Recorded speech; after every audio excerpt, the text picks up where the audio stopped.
Hi, എല്ലാവർക്കും moms കിച്ചണിലേക്ക് വീണ്ടും സ്വാഗതം. അപ്പോൾ ഇന്നത്തെ റെസിപ്പി എന്ന് പറയുന്നത് പഴം വെച്ചുകൊണ്ടുള്ള അടയാട്ടോ. പഴടയാണ്, നമ്മൾ ചക്കട എന്ന് പറയുന്ന പോലെ തന്നെ. ഒത്തിരി പേർക്കൊക്കെ അറിയായിരിക്കും, എന്നാലും കുറച്ച് പേര് അറിയാത്തവരുണ്ടാവുമല്ലോ, അവർക്ക് വേണ്ടിയിട്ടുള്ളതാട്ടോ ഈ റെസിപ്പി. അപ്പോൾ നമുക്കിത് എങ്ങനെയാണെന്ന് നമുക്ക് നോക്കാം. ഞാനിവിടെ 2 പഴമാണ് എടുത്തിരിക്കുന്നത്.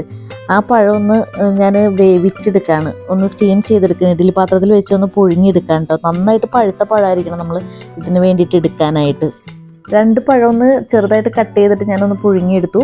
പിന്നെ 1/4 കപ്പ് അരിപ്പൊടി, നൈസായിട്ടുള്ള ഏത് പൊടി ഇതിലെടുക്കാം കേട്ടോ. ഞാനിവിടെ അപ്പപ്പൊടിയാണ് എടുത്തിരിക്കുന്നത്.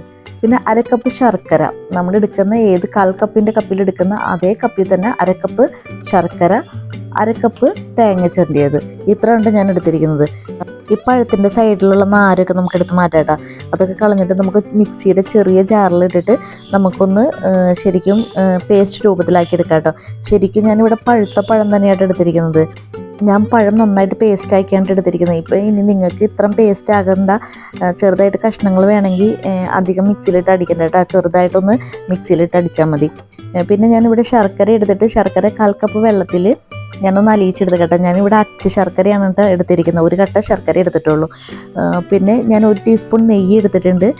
പിന്നെ ഏലക്കപ്പൊടി ഒരു 1/2 ടീസ്പൂൺ വേണം കേട്ടോ. അതുകൊണ്ട് ഞാൻ 3-5 ഏലക്ക കൂടി ഞാൻ എടുത്തിട്ടുണ്ട്. ഒരു പാൻ അടുപ്പത്തേക്കും. പാനൊന്ന് ചൂടായി കഴിഞ്ഞ് കഴിയുമ്പോൾ നമുക്കതിലിട്ട് 1 ടീസ്പൂൺ നെയ്യ് എടുത്ത് വെച്ചിരിക്കുന്ന അത് ഇട്ട് കൊടുക്കാം കേട്ടോ. ആ നെയ്യൊന്ന് ചൂടായി കഴിഞ്ഞ് കഴിയുമ്പോൾ നമ്മൾ പേസ്റ്റ് രൂപത്തിലാക്കി വെച്ചിരിക്കുന്ന പഴമില്ലേ, അതുകൂടി ഒന്ന് ഇട്ട് കൊടുത്ത് നന്നായിട്ട് മിക്സ് ചെയ്യാം. ആ പഴത്തിലേക്ക് ആ നെയ്യൊന്ന് പിടിക്കുന്ന വരെ അത് ഒരു 5 മിനിറ്റോടത്തോളം ഒക്കെ ഒന്ന് ഇളക്കി കൊടുക്കേണ്ടി വരും കേട്ടോ.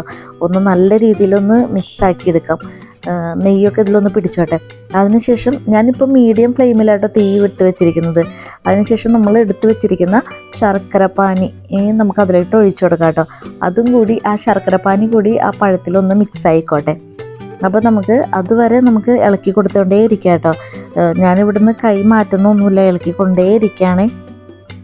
പഴവും ശർക്കരയും നന്നായിട്ട് മിക്സ് ആകുന്ന വരെ ഞാനൊന്ന് ഇളക്കി കൊടുക്കാം കേട്ടോ.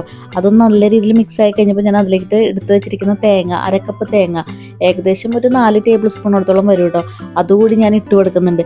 അത് ഇട്ട് കൊടുത്ത് ഒന്ന് മിക്സ് ആക്കിയതിന് ശേഷം ഞാൻ 1/2 ടീസ്പൂൺ ഏലക്കപ്പൊടി ഇട്ട് കൊടുക്കുകയാണ്. അതും കൂടി ഒന്ന് നന്നായിട്ട് ഈ മിക്സിലേക്ക് ഒന്ന് പിടിച്ചതിന് ശേഷം നന്നായിട്ട് ഇളക്കി കൊടുത്ത് അതെല്ലാം കൂടി ഒന്ന് മിക്സ് ആയതിന് ശേഷം ഞാൻ അതിലോട്ട് നമ്മൾ എടുത്ത് വെച്ചിരിക്കുന്ന അരിപ്പൊടി, 1/4 കപ്പ് അരിപ്പൊടി, അത് കുറച്ചായിട്ട് ഞാൻ ഇട്ട് കൊടുക്കാം കേട്ടോ. ഒരുമിച്ചല്ല ഇടുന്നത്, കുറേശ്ശെയായിട്ടാണ് ഇട്ട് കൊടുക്കുന്നത്. ലോ ഫ്ലെയിമിൽ വെച്ചിട്ടാണ് ഞാൻ ഇതൊക്കെ ചെയ്യുന്നത്. പൊടി ഫുള്ള് ഇട്ട് കൊടുത്തതിന് ശേഷം നന്നായിട്ട് മിക്സ് ചെയ്യാം.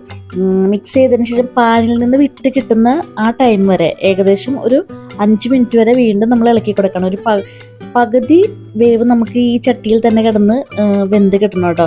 അതിനുശേഷം നമുക്ക് തീ ഓഫ് ചെയ്യാം. മിക്സ് ഇങ്ങനെ ആയതിനു ശേഷം കേട്ടോ തീ ഓഫ് ചെയ്യേണ്ടത്. അതിനുശേഷം നമുക്ക് അത് അങ്ങനെ തന്നെ വെക്കാം. പിന്നെ നമുക്ക് ഈ ഇലയൊക്കെ ഒന്ന് വാട്ടിയെടുക്കാം. വാഴയിലയുടെ 2 സൈഡും ഇതേപോലെ മടക്കി കൊടുത്തിട്ട് ഞാൻ അതിലിട്ട് നമ്മൾ തയ്യാറാക്കി വെച്ചിരിക്കുന്ന ആ മിക്സ് ഞാൻ അതിലിട്ട് വെച്ച് കൊടുക്കാം കേട്ടോ. ഞാൻ ഒരുപാടൊന്നും ഇട്ട് കൊടുക്കുന്നില്ല കേട്ടോ. 1 ടീസ്പൂണോടത്തോളം വെച്ച് ഞാൻ ഇട്ട് കൊടുക്കുന്നുള്ളൂ. കാരണം ആ ഒരു കനത്തിൽ മതി. ഇലയുടെ 2 സൈഡ് ഇതേപോലെ വെച്ച് കൊടുക്കാം കേട്ടോ. ഞാൻ എല്ലാം ഉണ്ടാക്കി വെച്ചതിന് ശേഷമാണ് ഞാൻ ഇഡ്ഡലി പാത്രത്തിലേക്ക് ഇറക്കി വെച്ചിരിക്കുന്നത്. ഓരോന്നിനും പല ഷേപ്പൊക്കെ ലാസ്റ്റ് ആയപ്പോൾ വന്നിട്ടുണ്ട് കേട്ടോ. 10 മിനിറ്റ് ഞാൻ ആവിയിൽ വേവിച്ചെടുത്തു. ഞാൻ ഇഡ്ഡലി പാത്രത്തിൽ വെച്ചിട്ടാണ് ഞാൻ വേവിച്ചെടുത്തത്. 10 മിനിറ്റ് കഴിഞ്ഞപ്പോൾ നമ്മുടെ പഴം കൊണ്ടുള്ള അട റെഡിയായി.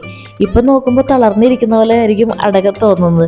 എന്നാൽ ഇന്ന് തണുത്ത് കഴിഞ്ഞപ്പോൾ ഒന്ന് ചൂടാറി കഴിഞ്ഞപ്പോൾ നല്ല സ്ട്രോങ് ആയിക്കോളൂ കേട്ടോ. മക്കൾക്ക് പൊതുവേ പഴം ഏത്തപ്പഴമൊക്കെ തിന്നാനായിട്ട് ഭയങ്കര മടിയുള്ളതായിരിക്കും. അപ്പം നമുക്ക് ഇതേപോലെയൊക്കെ മക്കൾക്ക് അടയൊക്കെ ഉണ്ടാക്കി കൊടുക്കാം കേട്ടോ. ഞാനിവിടെ മക്കൾ സ്കൂളിൽ പോകുമ്പോൾ സ്നാക്സിന് പകരം ഇങ്ങനെ അടയൊക്കെ കൊടുത്തിടുന്നത്.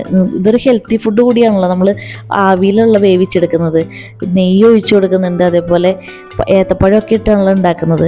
അപ്പോൾ ഇതൊരു ഹെൽത്തി ഫുഡ് കൂടിയാണ്. നിങ്ങളിതൊരു വട്ടം ട്രൈ ചെയ്ത് നോക്കട്ടോ. ഇതുപോലെ എൻ്റെ വീഡിയോസൊക്കെ ഇഷ്ടമാവുന്നുണ്ടെങ്കിൽ സബ്സ്ക്രൈബ് ചെയ്യാൻ മറക്കരുത്. അടുത്തൊരു നല്ലൊരു വീഡിയോ ആയിട്ട് വീണ്ടും കാണാം. എല്ലാവർക്കും ബൈ.